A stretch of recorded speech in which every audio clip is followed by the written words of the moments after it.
একদম সকাল সকাল এখানে চা মুড়ি খাওয়ার পরে বসে গেছে হাঁড়িতে ভাত, আর ভাতটা ফুটছে। সঙ্গে রয়েছে মাসি আর দিদি। মানে জীবনে প্রথমবার মনে হয় হাসলো। এখানে মাংসের জন্য সব কাটাকুটিগুলো করে নিয়েছি, আর এখানে রয়েছে মাংস, সেটাকে বেছে ধুয়ে দেব। মাংসের জন্য আলু আর গাজর আর বিনস কেটে নিয়েছি, আর দিদি আমাকে এখানে ভাতের সাথে আলু সেদ্ধ, বেগুন পোড়া, কুমড়ো সেদ্ধ, পেঁপে সেদ্ধ। কেমন আছো? আশা করছি খুব ভালো আছো। আজকে চলে যাবো বাড়িতে। হ্যাঁ, অনেকদিন হয়ে গেল আসা। দিদিদের বাড়িতে আজকের দিনে এসেছিলাম, আজকে শুক্রবার, আজকে দিন এসেছিলাম, প্রায় 8 দিন হলো, কিন্তু ছিলাম না বাড়িতে। দিদিদের বাড়িতে গিয়েছিলাম, পিসিদের বাড়িতে, সেখানে 2 দিন মতন ছিলাম। তো যাই হোক, আজকে বাড়ি যেতে হবে। আর ওপরে এসেছি, ভেজা জামা কাপড়গুলো আছে, ওগুলো এখানে আছে, নিয়ে ছাদে মেলে দেবো। ঘরটা একটু ছাদ দিয়ে নিয়ে যাবো, দিয়ে রেডি হওয়া হচ্ছে। দিদির নিচে রান্না করছে, ভাবিয়ে গিয়েছে। খাওয়া দাওয়া ওপরে এসেছি সঙ্গে সঙ্গে। ঠিক আছে, চলো ভাবি ভিডিওটা। ভেজা জামা কাপড় আর এদিক দিয়ে সব আছে, এগুলো নিয়ে যেতে হবে। এবার এই ঘরের মধ্যে আমার নাইটিটা আছে, এটা নিয়ে গিয়ে ছাদে মেলতে হবে, নিয়ে যাই। ছাদে এসেছি জামা কাপড়গুলো মেলতে, কটাই ছিল রাস্তা।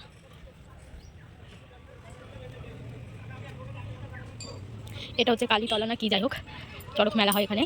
এখানে কিছু একটা হবে, বাস টাস পোতা হচ্ছে রাস্তা। আর এদিকে সোজা রাস্তা গিয়ে পায়রাডাঙ্গা স্টেশন থেকে হেঁটে আসতে 10 মিনিট মতো লাগে হাঁটা পথে। আমার দিদি এসেছে আজকে 8 দিন হয়ে গেল, আমাকে সেই রকমভাবে কোনো কাজই করতে দেয় না, যেইটুকু আমি জোর করে করার মতন। তো উপরের ঘরগুলো আমি ওকে বললাম যে ঝাড় দিয়ে আসি, আর যে ঝাড় দিয়ে নিচে নেমেছি তখনই দেখলাম দুজন মানুষ একটা গদি নিয়ে, বিছানায় পাতা গদিটা নিয়ে মানে দিদিদের বাড়ির দিকে আসছে।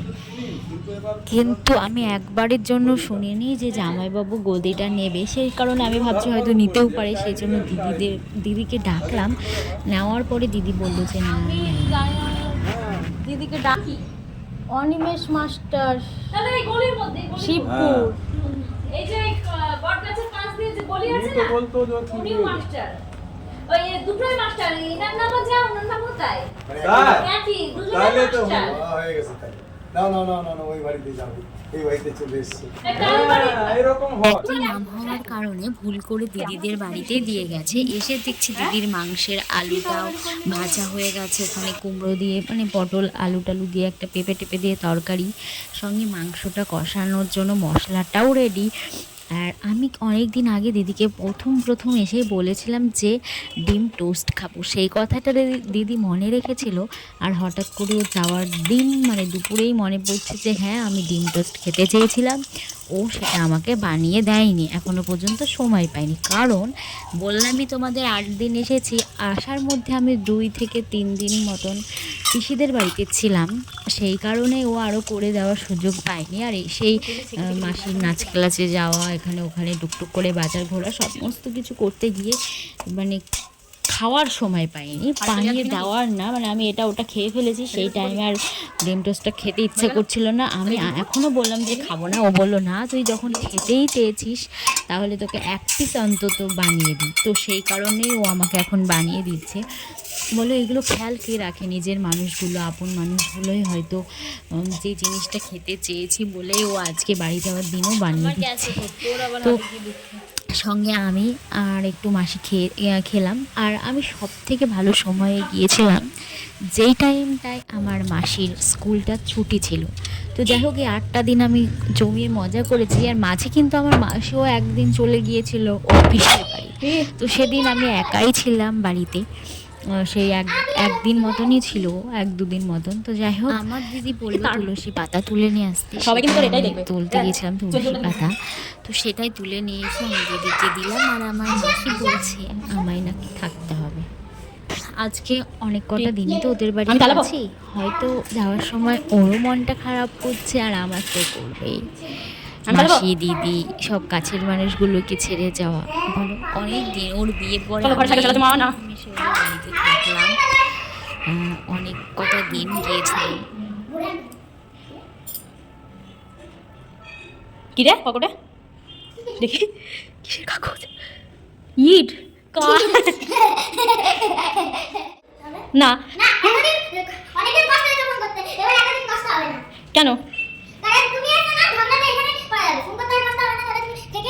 আমি তো থাকবো না, বাড়ি যাবো, টাইম নাই, তাড়াতাড়ি সরো, ব্যাগ গোছাতে হবে। 2টো 20 বাস, 2টো 20 বাস। উড়ি বাবা, এই হাত ভাঙা, হাত ভাঙতে লাগছে। দাগ হয়ে গেছে এই সাইডটা, দেখতেছিস সেটা? হ্যাঁ, আমার দিদি খুব যে বেশি বাবার বাড়িতে আসে, মানে আমাদের বাড়িতে, ওই বাড়িতে, সেটা কিন্তু না। ও হয়তো বছরে একদিন, বছরে একবার আসে, এসে মাঝে একটা দিন থাকে, দিয়ে চলে যায়। সেই জন্য মাসির কাছে, মাসি আমার কাছে এসে সেইভাবে কখনোই কোনো দিন থাকা হয়নি। তাই মাসি বললো যাওয়ার সময় যে আমাকে একটু ঘোরাতে হবে। দিদি সেদিন ফ্রাইড রাইস রান্না করেছিল, মাংস, অনেক কিছু। আমি ফ্রাইড রাইস আর মাংসটাই খেয়েছি। তারপরে দিদি আমাকে বাসে তুলতে এসেছিলো রানাঘাটে। তো যাই হোক, মনটা খুবই খারাপ। এখন বাড়ির দিকে রওনা নিচ্ছি। দিদির বাড়িতে 8টা দিন ছিলাম, পিসির বাড়িতে 7টা দিন ছিলাম।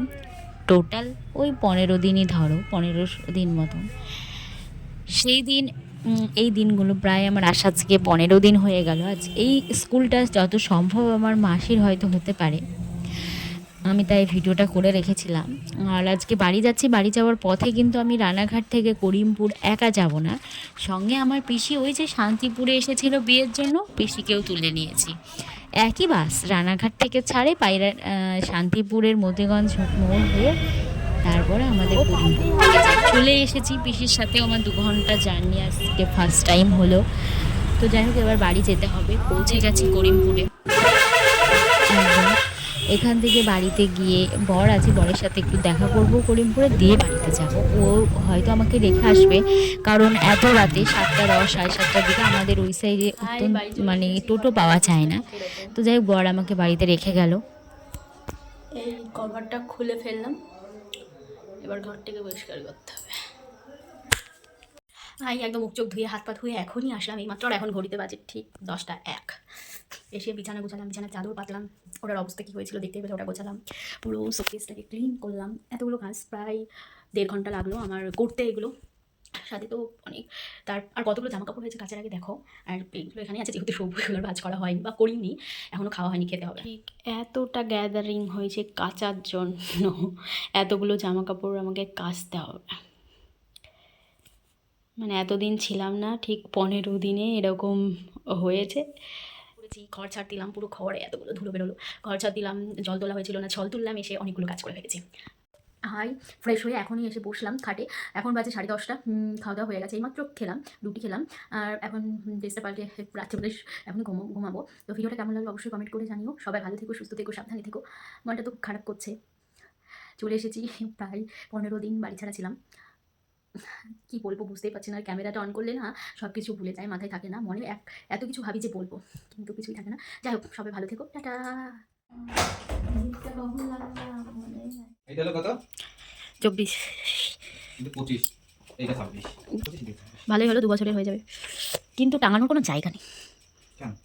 ঘরে তো কিচ্ছু পুতো নিব। হাতে হয়ে থাকবে, কারণ জায়গা হবে না। একটা সার্ফ এক্সেলের প্যাকেট। বেশি বেশি করো না। এটা ব্রাশ, জামা কাপড় ভাষা।